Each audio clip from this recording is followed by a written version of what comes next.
संसार में सुख रहने के लिए आप स्वतंत्र हैं।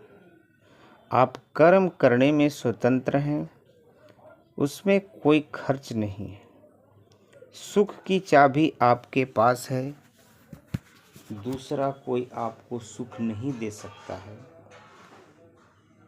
दुख की चाबी आपके पास है, सुख दुख की रचना करने वाले आप स्वयं हो। किसी ने आपको गाली दे दिया, आप दुखी हो गए। किसी ने आपको वाह वाह कर दिया तो सुखी हो गए। किसी ने सम्मान कर दिया तो खुशी हो जाते हैं। अगर आप खुशी होना चाहते हैं तो सम्मान, अपमान, अभिमान इन सब से ऊपर उठ जाइए। कोई सम्मान ना करे तो धन्यवाद दे देना।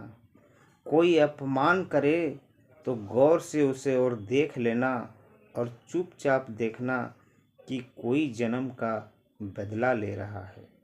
कोई अभिमान करे तो गम खा लेना।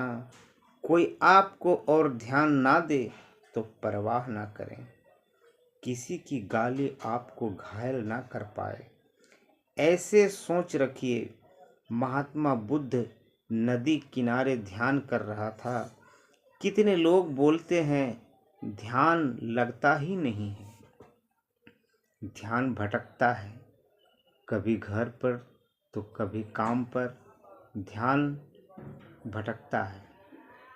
ध्यान तब तक नहीं लगेगा जब तक आत्मज्ञान ना हो जाए। आत्मज्ञान क्या है?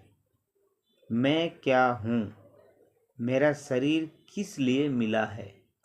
अर्थात ज्ञान में नर नारी नहीं हूँ, मैं अजर अमर अविनाशी आत्मा हूँ।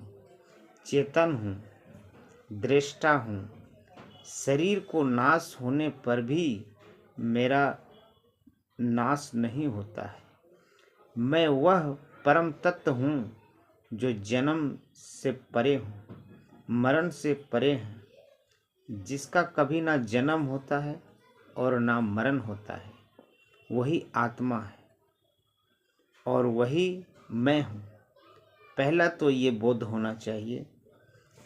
दूसरा, ध्यान क्यों कर रहा हूँ? ध्यान का उद्देश्य क्या है?